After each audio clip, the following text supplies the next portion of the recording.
수천만 원짜리 기계가 지금 고철로 팔리고 있습니다. 킬로그램당 몇백 원, 그게 전부죠. 불과 2년 전만 해도 이 기계들은 돈 복사기라 불렸습니다. 자고 일어나면 통장에 돈이 찍혀 있었거든요. 강원도 폐공장, 서울 상가 지하, 심지어 아파트 베란다까지 전기만 들어오면 어디든 채굴장이 됐습니다. 그런데 지금 수천억을 쏟아부은 거대 채굴장들이 야반도주를 하고 있습니다. 비트코인이 역대 최고가를 찍고 있다는데 왜 채굴하는 사람들은 망하고 있는 걸까요? 오늘 뉴스가 절대 말해주지 않는 채굴 산업의 처참한 진실을 파헤쳐 보겠습니다. 비트코인 채굴이 뭔지 일단 이것부터 확실히 짚고 가겠습니다. 우리가 은행에 돈을 보내면 은행이 장부에 기록하잖아요. 근데 비트코인은 은행이 없습니다. 대신 전 세계 수만 대의 컴퓨터가 동시에 그 장부를 기록하죠. 문제는 누가 이 귀찮은 일을 공짜로 해주겠냐는 겁니다. 그래서 비트코인 시스템은 장부를 기록해주는 사람에게 보상으로 코인을 줍니다. 이게 바로 채굴이에요. 쉽게 비유해 볼게요. 교실에 선생님이 들어와서 칠판에 엄청 어려운 수학 문제를 씁니다. 제일 먼저 푸는 사람한테 금화 하나 줄게. 아이들이 미친 듯이 계산을 시작하겠죠. 처음엔 손으로 풀어도 됐어요. 2010년대 초반이 딱 그랬습니다. 집에 있는 컴퓨터로 하루에 비트코인 50개를 캐는 사람도 있었어요. 지금 시세로 치면 하루에 50억을 번 셈이죠. 그런데 소문이 퍼지니까 어떻게 됐을까요? 어떤 애가 계산기를 들고 왔습니다. 다른 애는 더 좋은 공학용 계산기를 가져왔고요. 나중엔 아예 슈퍼컴퓨터를 교실에 들여놓는 애가 나타났어요. 선생님은 공평하게 하려고 문제를 점점 어렵게 냅니다. 손으로 풀던 애들은 아예 경쟁이 안 되기 시작했죠. 바로 이 지점에서 거대 채굴장이 탄생한 겁니다. 수백, 수천 대의 고성능 기계를 한 곳에 모아놓고 24시간 돌리는 공장이요. 전기를 엄청나게 잡아먹지만 그래도 금화를 따면 남는 장사였으니까요. 적어도 그때까지는 말이죠. 여기서 많은 분들이 착각하는 게 있습니다. 비트코인 가격이 오르면 채굴하는 사람들 대박 아니야? 이렇게 생각하시거든요. 결론부터 말씀드리면 완전히 틀렸습니다. 채굴 산업의 본질은 코인 가격이 아니에요. 진짜 전쟁터는 따로 있습니다. 바로 난이도와 비용의 싸움이죠. 다시 교실로 돌아가 볼게요. 금화 하나의 가격이 올랐다고 칩시다. 그럼 어떻게 될까요? 옆 반 애들도 소문 듣고 몰려옵니다. 다른 학교 애들까지 원정을 오죠. 경쟁자가 폭발적으로 늘어나는 겁니다. 선생님은 이걸 보고 문제를 훨씬 더 어렵게 냅니다. 예전엔 계산기 하나로 풀 수 있었는데 이젠 계산기 10대를 동시에 돌려야 겨우 풀 수 있는 수준이 되는 거예요. 이걸 전문 용어로 해시레이트 상승이라고 부릅니다. 전 세계 채굴기들의 총 연산 능력이 올라가면 비트코인 시스템이 자동으로 문제 난이도를 높여버려요. 10분에 한 번씩 금화가 나오게 설계되어 있거든요. 사람이 많아지든 적어지든 금화 발행량은 똑같이 유지됩니다. 자, 이게 무슨 뜻일까요? 가격이 2배 올라도 경쟁자가 3배로 늘고 난이도가 3배로 뛰면요. 내 수익은 오히려 줄어드는 겁니다. 전기료는 그대로 나가는데 캐지는 코인은 점점 적어지니까요. 결국 채굴은 남들보다 좋은 기계, 남들보다 싼 전기를 가진 사람만 살아남는 잔혹한 생존 게임이었던 거죠. 그리고 이 게임의 룰이 2024년부터 완전히 바뀌기 시작합니다. 2024년 4월, 채굴자들 사이에서 공포의 단어가 떠돌기 시작했습니다. 반감기가 온다. 반감기가 뭐냐고요? 말 그대로 보상이 반으로 쪼개지는 날입니다. 비트코인 시스템에는 4년마다 채굴 보상을 강제로 절반으로 줄이는 규칙이 박혀 있어요. 누가 정한 것도 아니고 협상의 여지도 없습니다. 코드에 새겨진 철칙이죠. 구체적으로 보면요. 2024년 4월 이전까지는 문제 하나를 풀면 6.25개의 비트코인을 받았습니다. 근데 반감기가 지나니까 3.125개로 뚝 떨어진 거예요. 하루아침에 매출이 절반이 난 겁니다. 회사로 치면 월급날 사장이 갑자기 이번 달부터 월급 반만 줄게라고 선언한 셈이죠. 문제는 비용은 그대로라는 겁니다. 전기료 나가죠. 임대료 나가죠. 기계 할부금 나가죠. 관리 인력 인건비 나가죠. 이건 한 푼도 안 줄어들어요.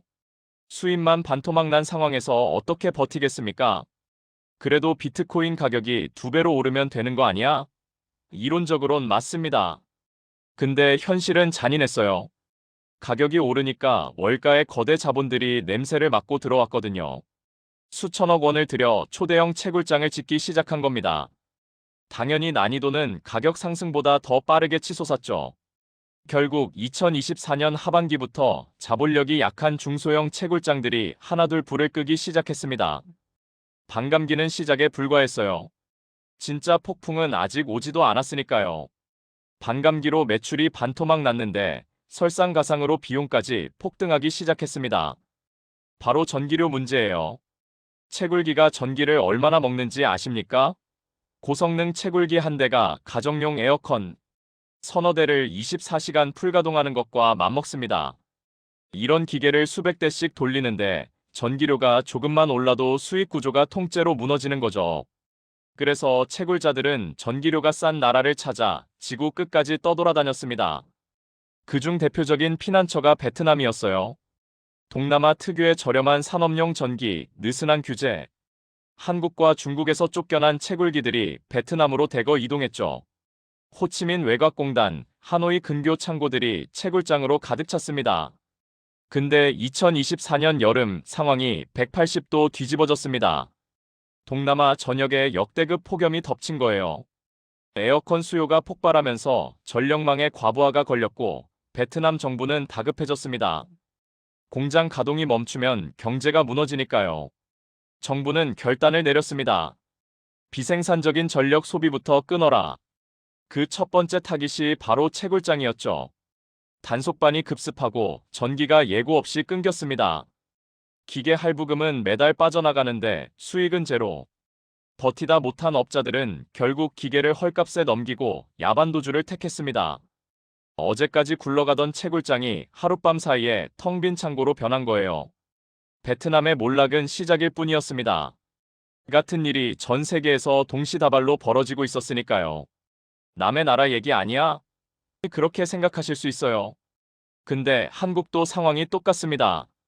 아니, 어떤 면에서는 더 심각하죠.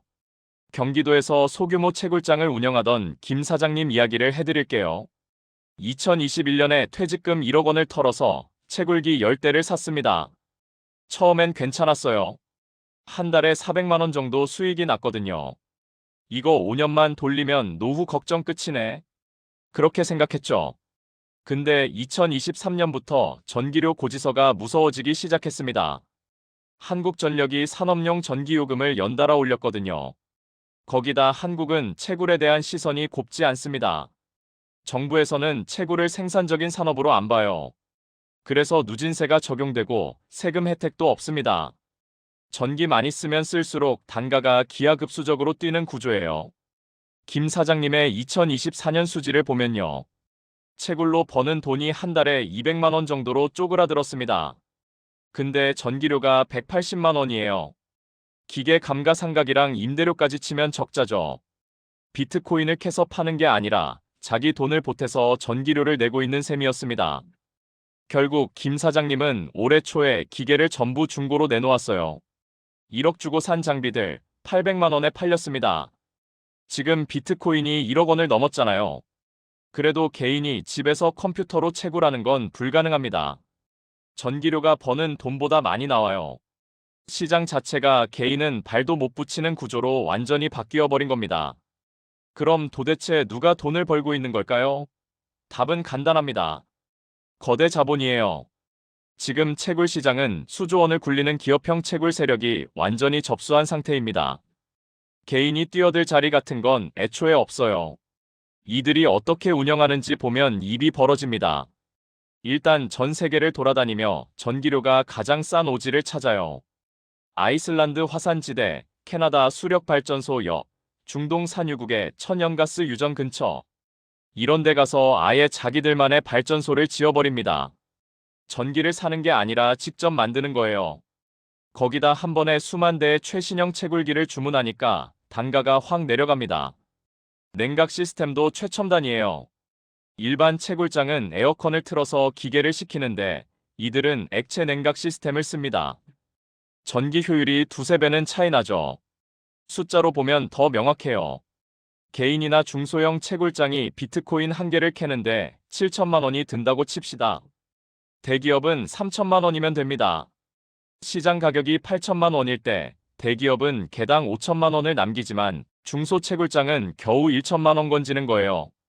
여기서 가격이 조금만 떨어지거나 전기료가 살짝만 올라도 중소 채굴장은 바로 적자로 전환됩니다. 대기업은 끄떡없고요. 이건 경쟁이 아닙니다. 복싱링의 체급이 완전히 다른 선수를 올려놓은 거예요. 고래가 헤엄치는 바다에서 새우가 살아남을 수 있겠습니까? 시장은 이미 기울어진 운동장이 되어버렸습니다. 그런데 말이죠. 폐허가 된 채굴장에 이상한 일이 벌어지고 있습니다.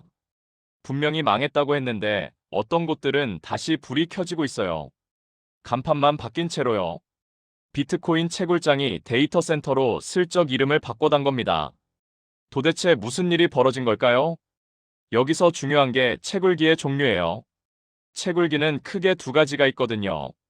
하나는 GPU, 그러니까 그래픽 카드를 잔뜩 꽂아서 만든 기계입니다. 원래 이더리움 같은 코인을 캐는 데 썼죠. 다른 하나는 비트코인 전용으로 만든 ASIC라는 특수 장비고요. GPU 채굴장을 운영하던 사람들은 운이 좋았습니다. 그래픽 카드가 원래 뭘 하는 물건인지 아시잖아요. 게임 돌리고 영상 편집하고 복잡한 연산을 처리하죠. 근데 요즘 이걸 미친 듯이 사가는 곳이 생겼어요. 바로 AI 회사들입니다. 챗GPT 같은 인공지능을 학습시키려면 수만 개의 그래픽 카드가 필요하거든요. 북미와 유럽의 대형 채굴장들이 이 기회를 잡았습니다. 코인 캐봤자 적자인데 차라리 AI 회사한테 이 기계들 빌려주자. 마이크로소프트, 아마존, 오픈AI 같은 빅테크 기업들이 줄을 섰어요. 채굴장 입장에선 코인 시세에 휘둘리며 조마조마할 필요 없이 매달 안정적인 임대료가 들어오는 거죠. 디지털 시대의 대전환이 일어난 겁니다. 어제까지 가상화폐를 캐던 기계가 오늘은 인공지능을 가르치고 있어요. 운 좋게 GPU를 가진 사람들은 살아남았습니다. 근데 문제는 모두가 그렇게 운이 좋진 않았다는 거예요. GPU를 가진 사람들은 그나마 탈출구가 있었습니다. 근데 진짜 비극은 다른 데서 벌어졌어요. 비트코인 전용 채굴기 ASIC를 가진 사람들 이야기입니다. ASIC 뭐냐면요. 오직 비트코인 연산만 하도록 설계된 특수 기계예요. 다른 건 아무것도 못합니다. 진짜 아무것도요. 게임 못 돌리고 영상 편집 못하고 AI 학습은 당연히 불가능하죠. 비트코인을 캐는 것 외에는 그냥 전기 먹는 철덩어리인 겁니다. 2021년만 해도 이 기계가 얼마였는지 아세요? 최신형 기준으로 대당 3천만 원에서 5천만 원까지 갔습니다. 중고도 2천만 원은 기본이었어요. 물량이 없어서 못 구할 지경이었죠.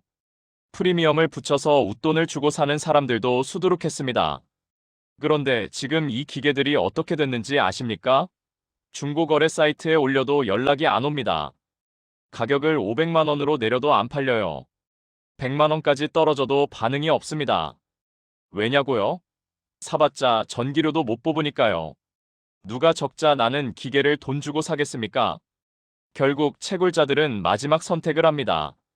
기계를 분해하는 거예요. 케이스 뜯어내고 구리선 빼내고 알루미늄 방열판 떼어내서 고물상에 가져갑니다. 킬로그램당 몇백 원. 그게 3천만 원짜리 최첨단 장비의 최후입니다. 금융혁명의 도구라 불리던 기계가 동네 고물상 저울 위에 올라가는 거죠. 이보다 더 처참한 결말이 있을까요? 채굴장이 무너지는 건 그 업자들만의 문제일까요? 아닙니다. 이 충격파는 전혀 예상치 못한 곳까지 퍼져나갔습니다. 바로 주식시장이에요. 2020년대 초반 비트코인 채굴 기업들이 너도나도 미국 주식시장에 상장했습니다. 마라톤 디지털, 라이어 플랫폼스, 허트8 마이닝 같은 회사들이요. 비트코인에 직접 투자하긴 무섭고 관련 주식을 사면 되지 않을까? 이렇게 생각한 개인 투자자들이 엄청나게 몰렸죠.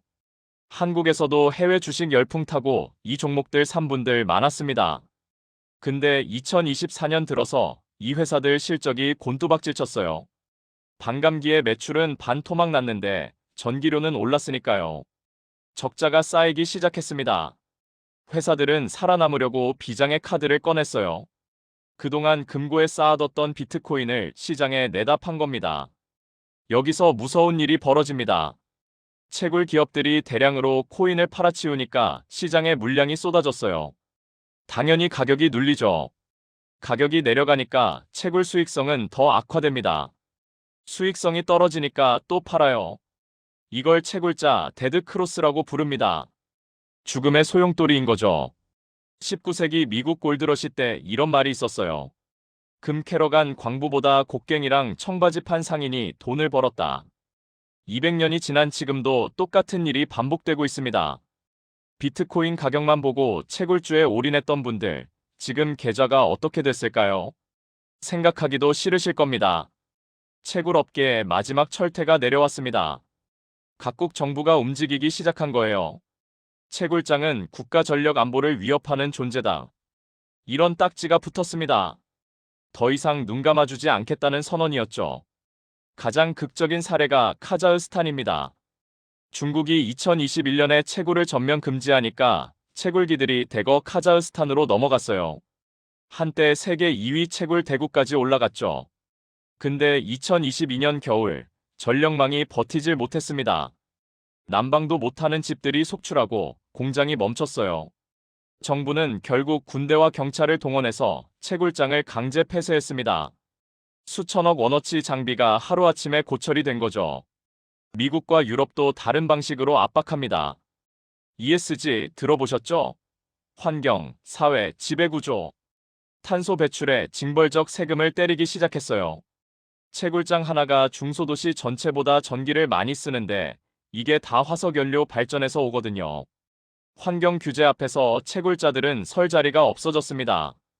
갈 곳 잃은 채굴자들은 어디로 갔을까요? 아프리카 내전 지역, 남미 정글 속 폐유전, 러시아 동토의 가스전. 문명 세계에서 쫓겨나 극한의 오지로 내몰린 겁니다. 반면 블랙록, 피델리티 같은 월가 거인들은 태양광 패널을 깔고 친환경 인증을 받은 초대형 센터를 짓고 있어요. 그린워싱이든 뭐든 규제를 피할 자본이 있으니까요. 채굴 시장은 누구나 참여하던 민주적 광산에서 거대 자본만 살아남는 정글로 완전히 바뀌어 버렸습니다. 지금 중고장터를 검색해보세요. 급전 필요, 눈물을 머금고 정리, 가정 사정상 급매. 한때 꿈을 품고 구매했던 채굴기들이 쏟아지고 있습니다. 경제에는 잔인한 법칙이 있어요. 누구나 쉽게 돈 번다는 소문이 퍼지는 순간 그 방법은 이미 끝난 겁니다. 지금 비트코인을 사고 싶다면 그냥 거래소에서 사세요. 기계에 돈 묵지 마시고요. 비트코인이라는 자산의 가치와 그걸 생산하는 사업의 수익성은 완전히 다른 문제입니다. 남들이 다 뛰어들 때 이미 늦었습니다.